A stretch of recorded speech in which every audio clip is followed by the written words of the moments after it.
Hi, I'm Miss Seiberling, and this is my classroom. Today we're going to be thinking about point of view, sometimes called POV.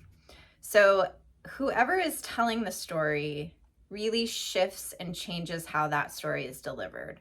So different characters have different outlooks, different access points to events in the story.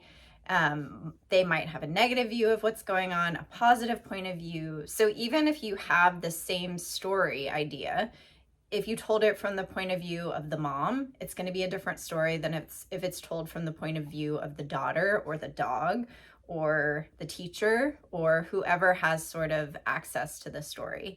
So whoever leads us through the story definitely shifts the narrative and the tone. So this is just something fun to think about as you're creating stories. And sometimes it might be helpful if you have a story and it's just not working or you're stuck.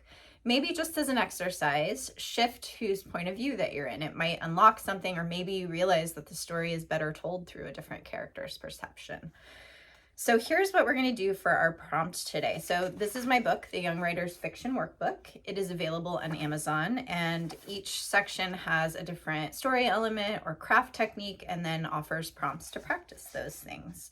So get out your computer, a notebook, whatever you like to write with.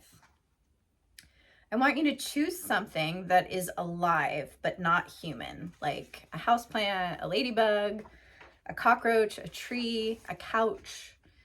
And I'd like you to write about a stressful or a great day in this living thing's life from their point of view.